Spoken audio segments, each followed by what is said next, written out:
What does the Democratic Party stand for? Why did Democrats lose in 2024? Do liberals need a theory of populism? My guest today has been trying to answer all of those questions in the hopes of leading his party out of the political wilderness. He's also my home state senator, Chris Murphy, representing the great state of Connecticut.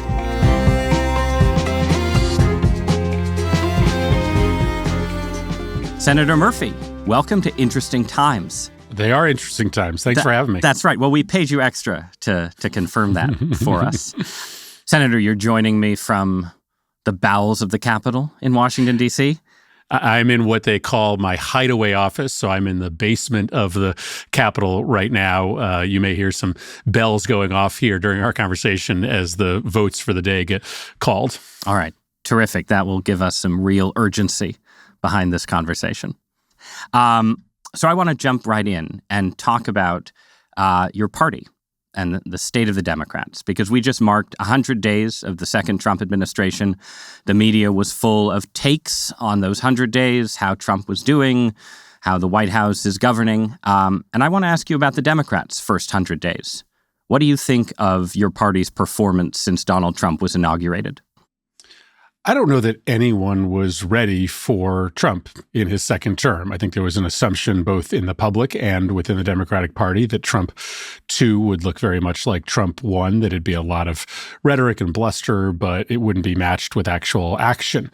Things have gone very different than the public imagined and that the party imagined. Trump, from day one, began to wage a very coordinated, thoughtful assault on the rule of law in order to enable the transfer of our government from democracy into some form of quasi-democracy to put his billionaire friends in charge. And I just don't know that the Democratic Party was ready. And I think even to this day, a lot of folks in the party still think this is politics as normal, still think that we're really not at risk of losing our democracy, that we're going to have an election in 2026, and that if we just continue to push his approval ratings down bit by bit, that everything will turn out okay.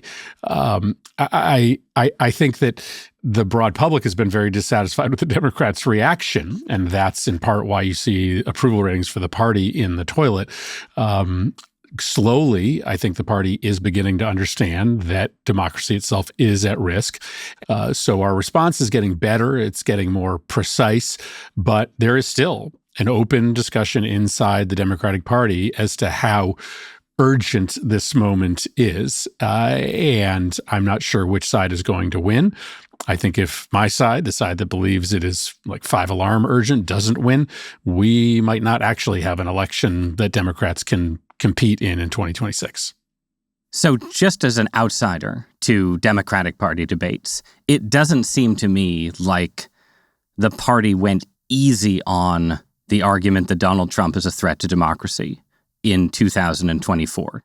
This was obviously a centerpiece of Joe Biden's arguments in the midterms and before he ultimately dropped out of the race. And while there were various different, Harris-Waltz messages over the course of the campaign, democracy ended up being a big part of the closing argument. So one, what makes you say that Democrats weren't ready for a thing that your standard bearers were campaigning on? And two, just as a political matter, Democrats did lose with a version of that message just 4 to 6 months ago, however long it was. Time has changed a bit. So on both fronts, why didn't that message land, and why would it be the right message for Democrats right now? So I don't actually know the answer to the first question. If Democrats ran telling the public that Donald Trump was going to be a threat immediately to democracy, why did Democrats not stand up a more effective, more urgent response immediately? I think losing to Trump for the second time, when Trump had openly advertised to the public that he was going to try to degrade our democracy, I think it was a body blow to Democrats. And I think there was just, in those early days, a real lack of energy. I didn't understand why, when he pardoned all of the January 6th protesters, there wasn't a more immediate response. A day later, there was a proposal to sort of speed through the Senate the nomination of the director of the CIA, and Democrats were all ready to fall in line, not understanding that this was an opportunity to make an argument over why Trump was actually terrible for national security, why he didn't care about the security of this country when he was authorizing his followers to engage in mass violence against our democracy. But, to the extent that, the country voted for him, having listened to him say that he was going to be a dictator on day one, I think that explanation is pretty easy. They just didn't believe him. They believed him when he said he was going to be serious about lowering prices. They didn't believe him when he said he was going to be a dictator. And so I think the reason that his disapproval ratings are going up so fast is that a lot of his own voters are now coming to the realization that he didn't mean it when he said that he was going to tackle prices. And the thing he was serious about was dismantling our democracy. And that's not exactly how they sort of read his rhetoric during the campaign. So what is it that you think Democrats should be doing then? What is the strategy, given that obviously Democrats don't have a majority in the House, don't have a majority in the Senate? You already mentioned the idea, it sounds like, of slowing down Trump's nominations to various cabinet agencies. You've obviously had figures like Bernie Sanders and Alexandria Ocasio-Cortez doing a kind of politics of rallying, basically, sort of around the country. But what more is there that a engaged Democratic Party sort of focused on the threat to democracy in Washington, D.C. would be doing right now? Yeah, it's a long list. And as I said at the outset, I think we're checking off more boxes as the weeks go by. But the first is you need to meet his flooding of the zone, as they say, with your own flooding of the zone. We've got to be producing as much content as he is, and we need to be expressing outrage every single day. There's this popular meme that, you should reserve your outrage, and that if you show too much of it, you'll kind of tire people out. That's not how he operates. Every single day, he is doing something exceptional. He is pushing buttons, and Democrats, have to every single day respond with a sense of urgency and emergency and just produce the same amount of content he is. Second, we have to be willing to engage in more risk-tolerant tactics.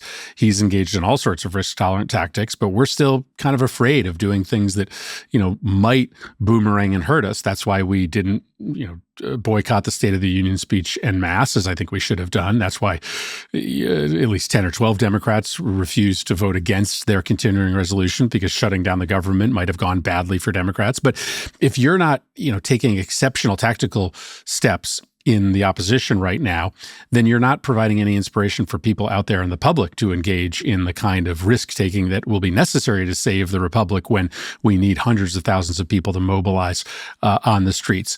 And then if I just sort of give one suggestion on the sort of policy front, one of the reasons why the pro-democracy message did not work in 2024, and I agree, it was the tentpole of the Harris campaign, is because Democrats aren't seen as credible. Well, let me say this a different way. Democrats can't really argue for this version of democracy because people think this version of democracy is rigged in favor of the billionaires and the special interests, and they're not really interested in protecting this version of democracy. For Democrats to credibly argue against Trump's destruction of democracy, we have to make it credible that if we win power, we will unrig the democracy. So that means Democrats have to talk a lot more about campaign finance reform, getting a constitutional amendment to get all private money out of politics, things like the Stock Act, or closing the revolving door of lobbyists and staff and members of Congress. We've got to have a real focus on the way in which we would fix democracy if you give us power.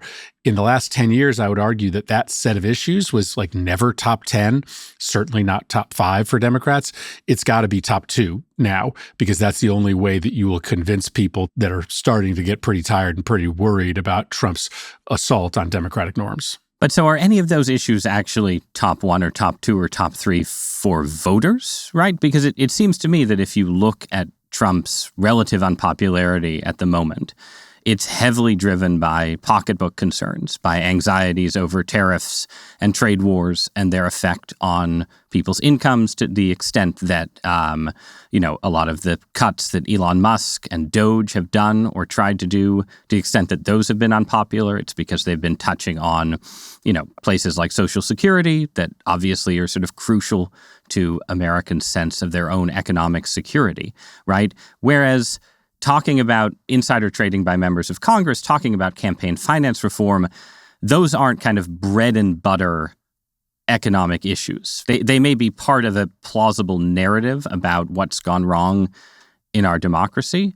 But if I look at the polls right now, like Donald Trump has become substantially more unpopular since he took office. Democrats have not become substantially more popular. So it seems like there has to be some other missing element to a Democratic narrative beyond just, attacking insider trading and self-dealing and corruption. Right, which is why I say it has to be a top two issue, right? The first issue is how Democrats would unrig the economy. Right. But the so only talk way about talk about that. How do you unrig the economy from the point of view of the Democratic Party? But let me make the connection first, which is that one of the only ways you unrig the economy is to unrig the way the government works, in which the special interests and the billionaires get everything they want out of government, right? The reason that the economy is rigged is because the government is rigged, is because the way in which campaigns are financed means that the billionaires and the corporations get a seat at the table and you don't. So if you are interested in changing the structure of the economy so that small businesses get a chance to compete, or wages actually rise, or workers don't get abused in their workplace, then you have to fundamentally unrig the way that government works. So the two are intimately connected. And I would argue, Ross, that there's plenty of examples of elections that actually have turned on the issue of corruption, because it's kind of, like a baseline issue. People, don't care about corruption until they're looking in the face of a corrupt elected official. And then really, regardless of your positioning on economics or immigration or choice or guns, they will vote you out. On this question of how you unrig the economy, I'll just start with this, and I'm sure we'll have a longer discussion about it. Democratic economic policy during the Biden administration, I would argue, was very heavily reliant on subsidy. The child care tax credit, the increased Obamacare subsidies, the forgiveness of student loans, essentially a whole bunch of efforts to write families a check in order to paper over the unfairness of the economy. I don't think that's actually what voters want. Those are good economic policies, but they feel kind of dirty, kind of lousy to just have to be compensated for the fact that work doesn't pay, which is why that has to be the structure of our efforts to unrig the economy, making work pay. That means a much higher minimum wage. That means much more empowered labor unions. That means the deconstruction of corporate power, so that if you do start up a small bookstore in your community, you don't get squashed out of existence in the first week. That is, a suite and a set of policies that say to families, if you play by the rules, you are going to have a much better shot of getting ahead than you did under the old rules. Do you think that there's some overlap here between the way that certain kinds of right-wing populists talk about the economy? Because it's striking to me that when I hear what try to be the more sophisticated arguments for something like the tariff regime that Donald Trump has been pushing and trying to impose, right? They don't sound exactly like the case you made, but they are somewhat similar. There's a kind of argument that the economy is structurally unfair because under the influence of big corporations, we, entered into global arrangements with countries like China that have worked out well for the plutocrats, maybe pretty well for the upper class, badly for the working class. And I think a lot of right-wing populists would also say it's not enough to just write checks, right? If you've hollowed out the industrial heartland, people don't want a check, right? They want a job. They want their industries back and so on. So is there a kind of parallel? Obviously, you think that the substance is different, but is there a parallel there between the Chris Murphy agenda and, let's say, the Steve Bannon agenda particularly on this idea that the structure of the economy is unfair to the working class? Absolutely. And more than that, I think the fundamental underlying story of American politics today is this realignment that is happening. A new consensus of American voters that is looking for a home. And it is really a question of whether the Republican Party becomes more sincerely populist and tolerant of more government intervention in the market before the Democratic Party decides to be a big tent in which we allow into the party people who might not agree with us on social and cultural issues or guns and climate, but do believe in things like a higher minimum wage, more empowered labor unions, and industrial policy. The Republican Party has been recently talking a big game on populism, but has not delivered. And in fact, the way in which Trump is implementing the tariffs seems to be, just another nod to sort of former market-based neoliberalism in which the companies with the biggest megaphones and the biggest bank accounts get exemptions from the tariffs, and those without political power are subject to the tariffs. The Democratic Party has a chance to use this fake populism to win over a chunk of his base, but only if we are less judgmental about the differences that may exist inside that tent on really tough issues like gay rights and abortion and guns. And I, Ross, I'm partially to blame for that judgmentalism because I think I helped, for instance, frame our litmus test on the issue of guns in a way that probably has been unhelpful to building a broader coalition for the Democratic Party. Well, yeah, let's get into your personal responsibility for everything that's gone wrong with the Democratic Party. Or not your personal responsibility, but let's call it your geographical responsibility. Because you and I were both from Connecticut. Where did you grow up? In Wethersfield, south of Hartford. Just south of Hartford, which, for those who don't know Connecticut geography intimately, is a beautiful colonial-era town with all these houses from the 1700s. If you've read the children's novel The Witch of Blackbird Pond, right? Isn't that's set? Right. That's set in Wethersfield. Set in Wethersfield, yes. Yep. It's the kind of place where you can go and, do drawings of gravestones from the 1680s and all these kind of things. So the largest collection of preserved 17th and 18th century houses, I think, in the country. If you drive through it, you will believe it. So I like Wethersfield. I like Connecticut. It's a beautiful state, right? But it does often seem to me like the perfect embodiment of a kind of liberal or left of center politics that you personally seem to be saying is part of what's wrong with the Democratic Party, right? In the sense that just in my lifetime, right? So I grew up in Connecticut in the 1980s, and at that point there was still a kind of residual Rockefeller Republican, upper class Republican base in the state. If you went down to the richest towns closest to New York, you found a lot of Republicans, and if you went to sort of the more middle class areas, you found a lot of Democrats. Since then, the state has generally moved to the left, but the way the Democratic Party works in Connecticut is you have rich people who've become more democratic, close to New York, in finance and industries connected to finance. You have university towns like New Haven, where I live, which have a lot of academic liberals. And then you have some very poor cities, Bridgeport and Hartford, notably. What you don't have is a big middle to working class Democratic constituency. The rural parts of the state are quite Trumpy. And just in like the towns near me, the sort of lower middle class, working class towns, at the very least, they're purple. They're not blue, right? So this is the coalition. This Connecticut is, in a way, the modern Democratic coalition. So I guess the straightforward question is, are you saying that the Democrats need to reject the Connecticut model of democratic politics? Well, tread carefully with your reelection. Yeah. Well, I think you are describing the demographic makeup of Connecticut, which is right now well matched with this version of the Democratic Party. If the Democratic Party was to, let's say, become more tolerant of views that are outside our social and cultural mainstream, would we lose voters that are currently in our coalition? I'm not sure that we would.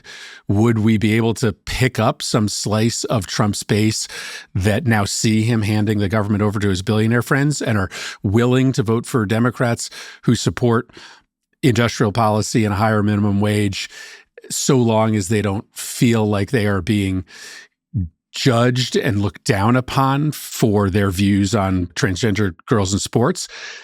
That's my theory of the case, is that you are not necessarily going to lose folks that are already in your coalition. You'll just build a bigger, more enduring coalition, especially if the Republican Party doesn't learn from what's happening right now and actually grapple with real populism versus fake populism. So I agree that a bigger Democratic tent probably would not lose, let's say, sort of left-leaning voters in academic towns who have social issues litmus tests. We'll get into in a minute sort of some of the issues for Democrats around that kind of movement. But what about the people who have moved into the Democratic coalition who themselves represent the upper class, right? Some version of the American oligarchy that you're critiquing. And again, we don't have to personalize it. We won't say that they're living in Greenwich or Darien or any, particular town that you might have to fundraise in. But aren't you imagining that there are voters who would be comfortable voting for the Democrats under conditions where they aren't seen as a party fighting plutocracy, let's say, who might be alienated, right? There has to be some interest group in the current Democratic coalition who would be alienated by the shifts you have in mind.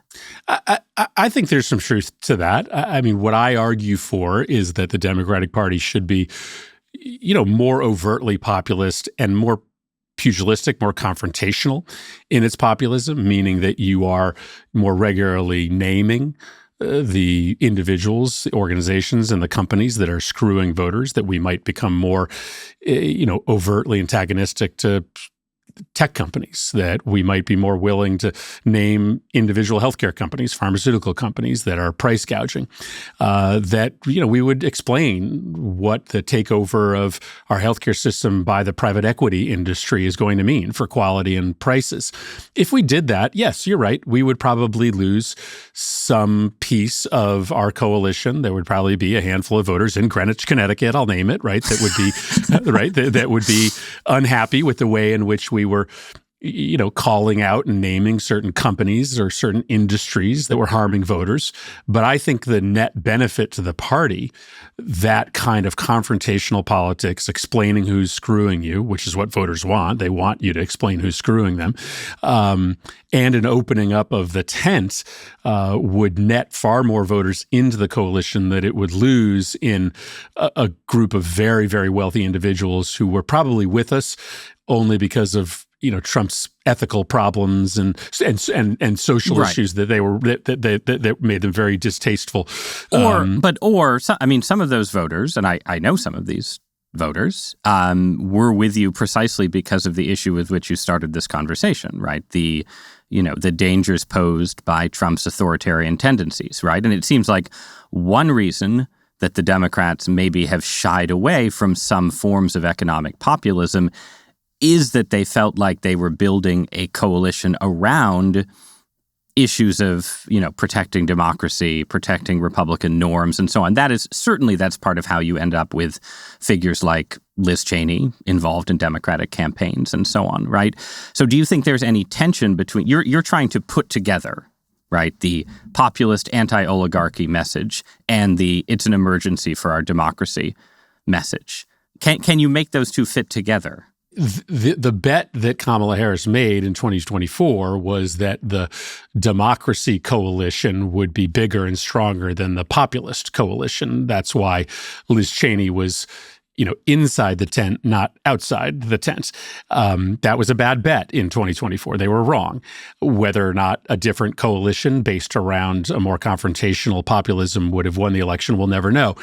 It is true that the threat is now much more real, and so you could make the argument that a coalition really focused on saving democracy might be bigger today because folks now know that he is truly serious, and that's probably a prescription to win the House back. It's not really a prescription to win any meaningful, enduring majority in the Senate, because in the Senate, we need to win states like Missouri and Iowa. And in those places, I just don't think you can be competitive unless you are picking up those pieces of the Trump base that, do want a more robust government role in the economy to make it fair, but who aren't necessarily with us on the social and cultural issues. So that's why I argue that you should risk losing a handful of people who think that the economic message is too spicy, or at least push them to make a decision as to, whether they care enough about democracy to stay in the coalition, even if it maybe is even more apparent now that they might have to pay a little bit higher tax rate, or their company might get broken up a little faster if it's too big if Democrats win. All right, I want to come back to some of those questions about Democratic strategy, but let's talk now about some of the voters who you think Democrats need to win. I think clearly Democrats do need to be able to win Senate races in states that right now are reddish, red tilting, and so on, right? Certainly that's the case if Democrats are going to win back the Senate in 2026. And one of the arguments that you've made, and you made it especially before the last election, is that part of what has alienated voters, let's say working class, lower middle class American voters at the moment, isn't just sort of class issues alone. It's not just economic policy in and of itself, right? You've also talked about the idea of a social cultural crisis in American life, right? You've described the crisis as a spiritual unspooling, kind of loneliness and disconnection and uncertainty that's pervasive in American life. I have thoughts on that, but I want you to give me more thoughts. Tell me more about what you see as the spiritual crisis in American life right now. Yeah, the Declaration of Independence is a radical document for a number of reasons, but maybe the most radical phrase in that founding document is that the government owes a right to its citizens to pursue happiness. And the underlying assumption is that the government has a responsibility not to deliver you the last mile towards a happy, meaningful life, but to set the conditions upon which individuals can pursue happiness. It is true that this is a much less happy nation than at any time before in recorded data. We are a much more lonely nation. We are a much more disconnected nation. And I think it's okay for leaders to talk about that and to talk about the fact that there are more people waking up every day who don't feel a sense of purpose like they may have 50 or 60 years ago. And I think this is a conversation that either the Republican Party or the Democratic Party could have. But right now, in a vacuum lies opportunity. That's why I think, for instance, a real robust conversation about the regulation of technology is there for the taking, because I do think that folks think that technology is overwhelming their lives. They don't really know which party cares more about protecting them from the rough edges of technology. And both parties have been corrupted, frankly, by too close a experience politically and culturally with the technology companies. Neither party is really willing to make a break, but there is likely a real winning political message in talking about how we can incentivize in-person experience and in-person communion and disincentivize virtual experience, because that's in part what is leading to folks waking up every day and feeling pretty shitty. There's been a 60% reduction in the amount of time that we spend with friends and companions in the last 20 years. That's extraordinary. And giving people a route back to the things that used to make them happy and explaining what role government plays in that, I think is an important policy discussion and probably a winning political discussion. What role does government play in that, right? In that question specifically, I'll get to some distinct questions about spiritual crisis in a minute, but just on the question of how people experience the internet, which I completely agree is responsible for at least a certain degree of unhappiness and even derangement in American life right now. It seems like Democrats have a narrative that you gestured at earlier in this conversation, right, where the problem with big tech is that it's so big, it's monopolies, corrupting the government in various ways, right? But the problem with doom scrolling on social media is not a problem of monopoly power, right? If you split up TikTok into 15 tiny little TikToks, that would not necessarily improve the mental well-being. And if anything, they would be in fierce competition with each other to hook your children's eyeballs, more intently.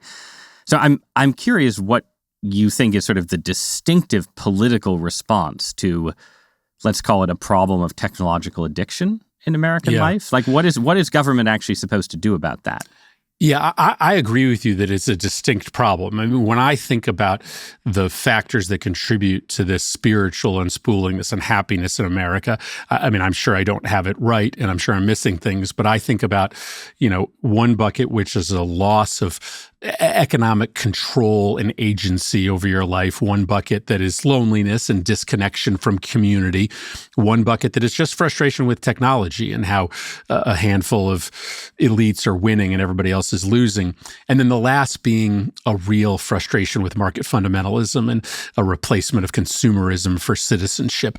And so the technology bucket is its own bucket, and in there lies some fairly easy fixes. The first thing that government could do is just make it a lot harder for your kids to get addicted to the algorithm.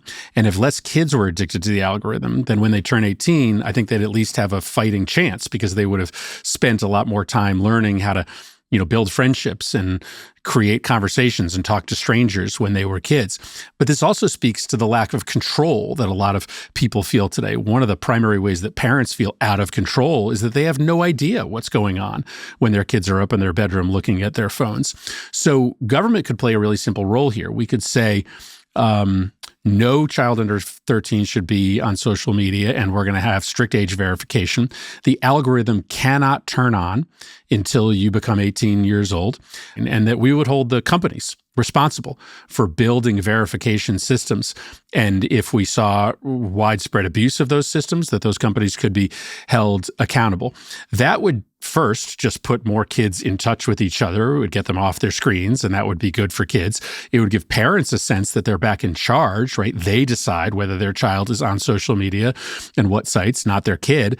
And it would sort of lift the spiritual health of the country in multiple ways. That's something that I think is good for the country, and that one party could choose to run on more strongly than the other party. Right now, it's kind of muddled. Nobody knows whether the Democrats or the Republicans are for that. Yeah, I mean, I think that is a set of issues and ideas that already has a certain degree of bipartisan purchase. It does. And you see Glenn Youngkin in Virginia signing bills about cell phones in schools and these kind of things. I do think, though, it is kind of an upper middle class to upper class fixation or source of interest right now. And when I look at sort of the wider landscape of American life, yes, of course, there are parents who are anxious about how much time their kids are spending on phones. But there's also a lot of parents and communities where the phone is kind of a tether, right? It's like you don't have strong institutions like churches and local associations and so on. You don't have, you don't have as many two-parent families, right? You have a lot of parents raising kids as single parents, raising kids in difficult situations, right? And especially in those environments, I think people see the benefits of the phone. It's like, okay, I know where my kid is. I'm connected to my kid, all of these things, right? So I both wonder how much appetite there is for this kind of regulation in that population, which is, by the way, again, part of the population you think Democrats need to win. But I also think it's connected to issues that are also connected to any kind of spiritual and cultural crisis that Democrats also are challenged to figure out exactly how to talk about, right? Like, if you think there's a spiritual crisis in America, well, guess what? Religion and church going and church attendance have been in decline for a substantial period of time. Those are issues, again, where one, it's hard to know what the policy response is, but there are also issues where Democrats are not at all perceived as the party of the two-parent family, the party of religion, and so on. There are plenty of religious Democrats, but it's not the party's brand, right? So I'm curious if there's anything you think Democrats can do differently or way they can talk differently that is responsive to family and religion, the sense that family and religion are declining. Well, listen, I'll think about the predicate to that question. I'm not actually sure I buy that lower income families care less about their children's cell phone addiction. I'm speculating. I admit it. Yeah. Some of my experience actually speaks to the opposite, in that, when you have to work, 60 hours a week or two jobs or weekends, your kids are on their own more often than not, and it's sometimes those parents who they they rely on the phone. They do, right? But they worry more.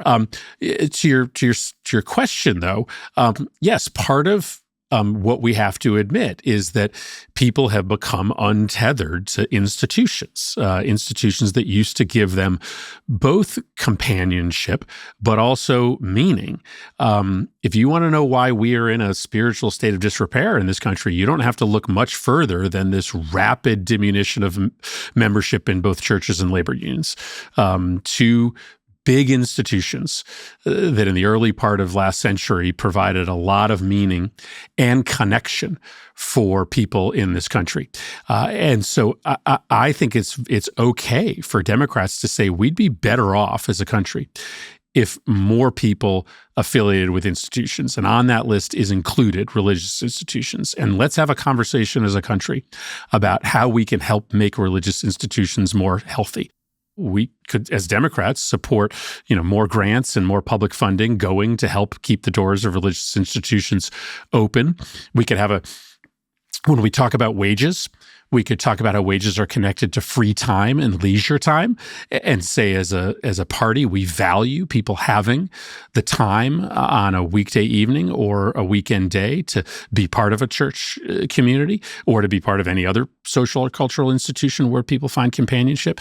So I think Democrats, yes, have been very reluctant to engage in talk about church and religious life, but I think that's wrong from a policy perspective and from a political perspective. But also it's just because a lot of Democrats are less likely to be religious. Again, there are many, many religious Democrats, but at the elite level of American politics, if you're talking about people who run campaigns and increasingly to some degree people who hold elective office, one reason Democrats are less comfortable talking about religion is it's hard to talk about religion effectively when you're not especially religious. I certainly think there was an element of this in Kamala Harris's campaign, and that seems like a real hurdle and difficulty for Democrats to overcome. I'm curious, just in your own life, do you feel a sense of spiritual crisis or malaise or disconnection personally? Well, I'm thinking about your question. I mean, I don't know that Republicans are more willing to use religion in their talk because of their own personal experience with religion. I just think they are more willing to use it as a mechanism to try to sort of exploit fissures in our communities. Jesus talked a whole lot more about caring for the poor than he did marginalizing people who come from different countries or speak different languages, and yet Republicans tend to talk more about religion as a foundation of their policy motives. For me, I mean, I have made tries, often unsuccessful, frankly, in the last couple of years, to rejoin a religious life. I was, active in a church group when I was growing up. My youth and adolescence was filled with church experiences that have defined me. Which church? How were you brought up? What were you raised? Congregation. So the most Connecticut. The most New Connecticut. England. Yep. Yeah. And church was the place, where I learned selflessness. I learned to care about my neighbors. That moment in church every Sunday morning when you turn to the strangers next to you and introduce yourself was, an important reminder to me that even if I didn't know somebody, I still should care about them, and they were part of my community. And I do feel like I've lost something as I have sort of strayed from structured religious life. And I will admit, I still have not found a church home in, So why turned into my 50, but I've been searching. Why has that been unsuccessful? I'm really curious. Well, part of it is a familiar story to a lot of other busy families out there. Just time. The fact of the matter is, I've got two kids whose Sunday mornings are often dominated by travel sports. Uh-huh. I'm a politician, so I'm on the road many weekends. So I find myself having very few open Sunday mornings, and I think that's what's happening to a lot of families in this country. That either through work work or other family commitments, that Sunday morning time is just not as sacred as it used to be. And so the lack of free time, leisure time outside of your work schedule and your family schedule has made it hard for a lot of folks to connect with a variety of different kinds of institutions, not just churches, but other places where you might be able to find connection and find some sense of common cause with people in your community. Do you think that God is disappointed in you? I guess I don't ask that question very often. I listen. I struggle with my own personal thoughts about God and the afterlife. But I find that even if your beliefs lean towards secularism or deism or agnosticism, you can still find a lot of value in church. Maybe, but I mean, certainly you can to some degree, right? But so if we're talking about like why do voters in Missouri or Tennessee or Nebraska or any state where you're imagining the Democratic Party winning more elections, why do they feel a certain kind of cultural and spiritual connection to the Republican Party, right? And certainly you can say, oh, the Republican Party is failing to be Christian in all kinds of ways. I will concede that there are ways that the Republican Party is failing to be Christian, right? But voters identify with people and with parties and with institutions, right? And I think there is just an inherent and inevitable identification that someone who gets themselves to church on Sunday morning because they're afraid that God might be disappointed in them otherwise, feels for a party that sort of speaks that language. That's, I don't know, I just imagine, and again, you're not running for Senate, obviously, in the states that you just said Democrats need to win. But it just seems like Democratic leaders are missing, they need a religious language that's somewhat different from the language you just gave me, right? The language you just gave me, again, is very Connecticut, right? I hear that language all the time. Oh, I would like to go to church because I get a lot from it socially. Okay. But when Barack Obama ran for president, he said, we worship an awesome God in the blue states. Can you say that for me? Well, could you say, we worship an awesome God in the blue states? Would you say that? Well, I mean, we do, right? And I don't have the common religious history that Barack Obama has, right? So I'm not going to speak. It's not a very congregational thing to say. I will concede. I'm not going to speak the same language as Barack Obama, nor would I try. But no, you are correct in that the Democratic Party more broadly, I do think, has to get more comfortable with a language of spiritualism and to not allow the Republican Party to own a monopoly on the ways in which policy connects to religious tenets. As we spoke earlier, the Bible and Jesus' story are full of mandates for communities to care about the plight of the dispossessed and the disempowered, the poorest and the weakest amongst us. And so why aren't Democrats more willing to talk about the spiritual imperative of Medicaid, right? Why aren't Democrats willing to call out Republicans' demonization of gay children based on a commandment for us to love our neighbors, regardless of their language or ethnicity or sexual orientation? So I think you're right. The Democrats shy away from that kind of language, and maybe that's because, that there are fewer elite Democrats that are spending time in church. I'm not sure that that's true, but that might be true. But you're right that we should talk about it. In your case, right? Like, you would be uncomfortable standing up in front of a crowd and saying, brothers and sisters, the God of Abraham, Isaac, and Jacob, who is real and who will judge you after you die, commands you to love your neighbor in a way that means you should support Medicaid. Right? It sounds like you would be uncomfortable with that spiel, right?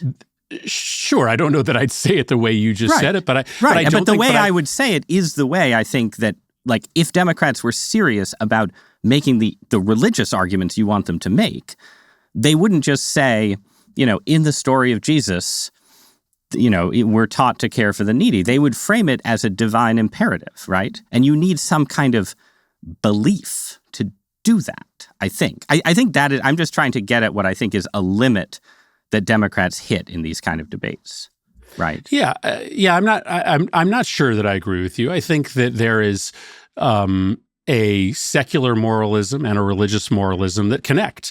And I think if you are lifting up a debate outside of the sort of weeds of policy and talking about our common obligation to each other, our moral imperative to take care of our neighbors, I think even if you aren't framing that in a specific religious doctrine, you are still speaking to religious voters. So I don't necessarily believe that you have got to talk in the way that you frame it as a mechanism to connect with people who find their interest in policy as directly connected and derivative of their experience in religion. I have three more challenging questions for you. Right. I'll leave the metaphysical behind for a minute and go back to the practical and political. So first, on this question of what's wrong with the Trump administration, right? You're putting together a couple different arguments. You're saying, there's a threat to democracy from Trump, a threat to the American Republic. There's also that is connected to Trump pursuing oligarchic policies and enriching his billionaire friends, a line that's come up a lot, not just in your rhetoric, but in Democratic rhetoric writ large. On that second point, right, is oligarchy really the right way to describe Trumpism as we see it right now, right? Like, just to go through some of the issues that Trump is pushing. Certainly, it's clear that most American business leaders do not support Trump's approach to tariffs, right? His FTC and people associated with it, they have their own critique of Silicon Valley, right? The Republicans are not fully on board with Silicon Valley. DOJ has made all kinds of cuts to government headcount and government programs, but not in a way that sort of tracks, I think, directly with what corporate America wants. Big Pharma, who you've mentioned, they clearly don't like RFK. Corporate America likes immigration, which Trump is cutting, and so on. I guess, is this really an oligarchic administration? Like, is it doing what the rich actually want? Well, it's more precise than an oligarchy in which government serves the broad interests of every powerful individual or corporation, right? Oligarchies generally don't serve all rich people. They serve the rich people who pledge political allegiance to the leader. And there is formed a cabal of a certain set of rich people that get richer, and the people who don't pledge allegiance to the leader tend to get less rich over time. That's, I think, what is going on here. If you pay homage to Trump, with a donation or a purchase of cryptocurrency or just an agreement to kind of stay silent about his thievery and corruption, then you're going to be in on the oligarchy. But if you don't make that specific pledge, then yeah, you might end up being on the outside. That's why the tariffs, you're right, are broadly opposed by the sort of elite economic set because, they don't feel great about a world in which they are going to have to cut deals with the president in order to be exempt from the tariffs. But if the tariffs stay, then that's exactly what will happen. If you cut a deal with the president, if you buy his crypto coin, or if you pay him off, or if you say that your employees will never join the political opposition, then you probably get an exemption and you're probably part of the club. And if you don't do that, then you probably sit on the outside. So yeah, I think that's generally how oligarchies work. And I think that this is, as the textbooks defines it, a pretty standard attempt at building an oligarchy. Okay. And so I think that's a reasonable answer. But that is somewhat distinct then from a general, sort of the traditional Democratic message about Republicans is Republicans are the party of the rich, they're the party of the country club, party of the upper class, and so on. So oligarchy is a refinement of that. You're saying the Republicans right now are a party of Trump and a gang of his friends, as distinct from being a general, party that defends upper class interests. Correct. But in the end, I think you will find that though the broad elite economic interests, the big corporations and CEOs would oppose his policies at the outset, once they are the law, once they are the operating system for the economy and the government, they will all likely fold in. I'm not sure that the pharmaceutical companies, you're right, didn't like RFK, but I do not think that they were trying to take down Trump's pharmaceutical policy. Right, but there are also groups in biotechnology and research and so on that are quite unhappy with, for instance, the cuts to scientific research. And again, this may not be that different from your point, but there's a way in which a lot of powerful groups, it seems like less that they are getting what they want from Trump and more that they are nervous about what he might try to do to them and are trying to be on side, right? Correct. But again, I think that is the classic story of oligarchy, is that you are using the levers of power you possess as the executive in order to command loyalty from elite economic actors. And it is, in the end, not just a preference for rich people. Right. It is a recognition of how you use elite economic power in order to stay in power as the leader of a nation or a civilization forever. Right. Okay. Now that seems like a plausible argument. So let's turn then to something you've gestured at a few times in this conversation, which is cultural and social issues, and the idea that the Democratic Party has to be a bigger tent on those issues. And I was gratified to hear you making that argument, because I do feel like often you will hear Democrats talk about cultural or spiritual issues in this sort of very broad way that never attacks the concrete problem that, yes, whatever dislocations there are in American life, one of the reasons that working class voters and culturally conservative voters vote for Republicans is just that they agree with Republican policies on any issue from, Joe Biden's failure to secure the southern border, to whether transgender athletes should compete in sports of the opposite natal sex and so on. So you think the Democratic Party needs to be a bigger tent on cultural issues. But what does that mean in actual policy terms? Does it go beyond just you saying, well, of course people who are skeptical about immigration or skeptical about transgender issues are welcome in the party? Does it get beyond that to actually being open to Democrats taking conservative stances on those issues? How far does it go? I mean, I do think it starts with empathy and less judgment. Take the issue of transgender athletes in sports. I think that the folks who oppose biological boys participating in girls' sports have a very understandable position and concern. And I think we don't act like that often.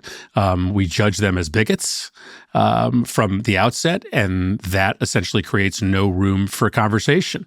My feeling on this is that we would probably be better off with each individual jurisdiction, state or school board and municipality being able to make up their mind for themselves. And that would allow for a community, like West Hartford, Connecticut, to come to a different conclusion that another community might. It doesn't change my position on the issue. I don't have any fear of transgender athletes participating in sports, but wait, just so you don't have any fear of it. Do you think it's if you had a daughter competing against a biological male, would you find it unfair? I don't have girls, right? So I necessarily can't, right? I can't put myself in that position. Have some empathy, right, for those of us who do, right? So would you find it unfair?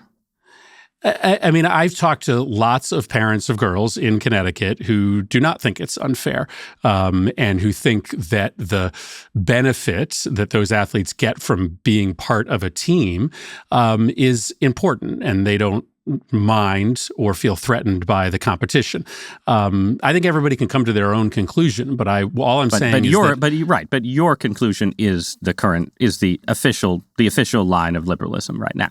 It's you're saying you don't. Yes, my conclusion is that I would support those athletes being able to participate in my community, right? In my community, but I would not substitute my judgment and my community's judgment for another community's judgment.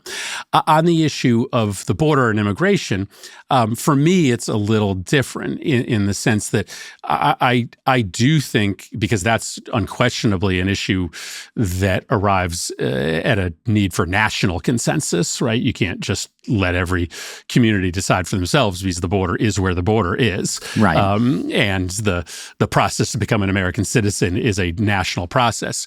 There, I haven't been shy about it. I think the Democratic Party needs to reform its position. I think we have become wildly out of step with where the broad American public is, and for good reason.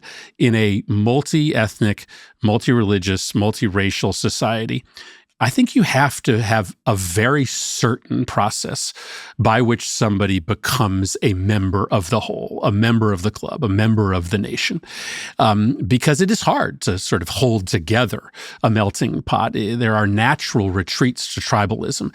And so when the rules become pretty murky about how you become a member of this team, this club, in an official sense, I think it makes it hard to keep the tensions at bay.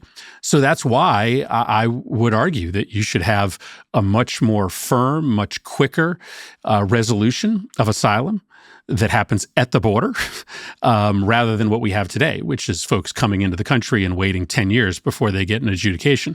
I tried to pass that bill. I ultimately got, most Democrats, but not all, to support it, and only a handful of Republicans. It was a heterodox position inside the Democratic Party at the time to say that we should essentially not allow people to leave the border before they get their asylum claim determined. But it was the right thing to do for a nation that was coming apart, in part because the rules around how you became an American were becoming really hard to understand. And I don't think that that's acceptable in the kind of society that we are trying to build. How should the U.S. government be focusing its resources in terms of removing people who are here illegally right now? So let's do it backwards. You should not remove individuals who right now are playing by the current rules and in line for a determination around legal status. Right now, the Trump administration is removing people who are waiting for their asylum claims to be adjudicated. If you are here with a pending claim, you should not be removed. If you are an individual who has lived here for a long period of time, have have children who are American citizens, I do not think that you should be removed. The prioritization, I think, was right during the Biden administration and the Obama administration to focus on individuals who had committed crimes, people who had violent histories. There's then a gray area, right, of people who are not in line for asylum, have not committed serious crimes, do not have American citizen children. Those people are eligible for deportation. And I think that's just a question of how many resources you want to devote to that exercise. But there's no question that that category of individuals is legally subject to deportation. And I don't think there should be a complaint if a government acts to remove that category of people. Okay. Last question. Going back to where we started and the arguable threat that Donald Trump poses to democratic norms and the Democratic Party's response.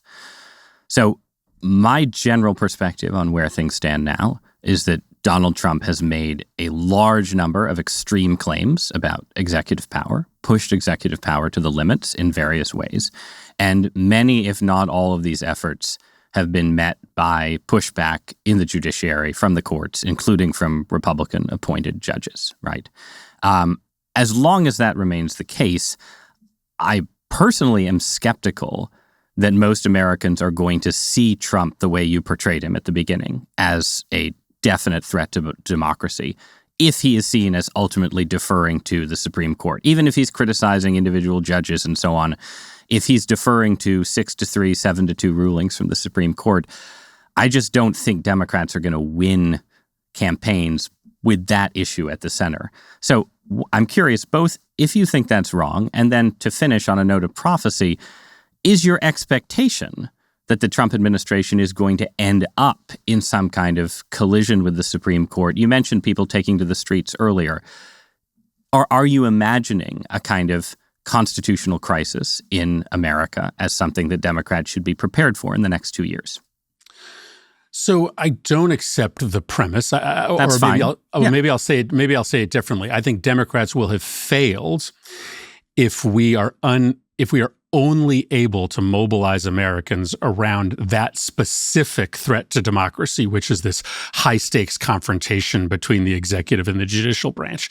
That may happen, but most democracies that die, or many democracies that die without that high-stakes confrontation. What happens over time is that the mechanisms of accountability, the lawyers, the journalists, the college campuses, the places where truth is protected, where protest is midwifed, they become co-opted by the regime, or they become weakened enough that the opposition really never has enough oxygen in order to operate.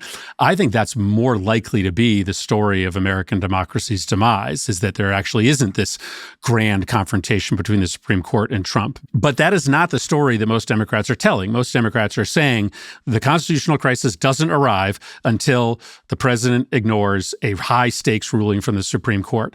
So we make our own reality, unless we choose to tell that other story, a slightly more complicated story. But I guess we won't know the answer to your question, whether the public cares about that other, more methodical assault on democracy, until we tell that story. I'm not sure that Americans will care any less about that. But right now, that's not the story broadly that the progressive left is telling. We are sort of hanging our hat on everything is probably okay until John Roberts and Donald Trump square off in a duel. I'm not. I mean, as someone who follows the progressive left and the center left and what people are saying on social media and so on, I think there's plenty of people ready to talk about a constitutional crisis long before you get to a direct Trump-Roberts clash.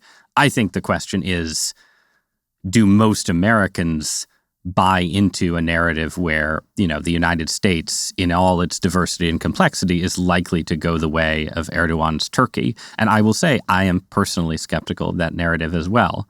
But I think we'll just have to have this conversation again in 2026 after the election and see how things turned out. Well, and listen, I think it is also dependent on, we started talking about the economy and we end there as well. I think people are going to be doing more head scratching and more introspection and more examination about his assault on democracy, so long as the economy is getting worse, because again, it strikes at the heart of the self-narrative that I believe many Trump voters went to the polls with. I don't think he's serious about this stuff where he talks about attacking democracy. And even if I do, I'm going to kind of look the other way, because I really think he's going to tackle prices. I think he's going to make my economic life better. And so if my economic life isn't getting better, then I'm going to care a lot more, and maybe a little bit earlier than I might have otherwise, about what he's doing to our democracy. So those two discussions, I think, will play out together in conjunction in the minds of a lot of voters. Yeah, well, then let's end on a note of relative agreement, because I do agree that most voters went to the polls with a narrative like the one you had in mind, and that the performance of the Trump economy will determine a lot about every other question as well. So, Senator Chris Murphy, thank you so much for joining me. Thanks.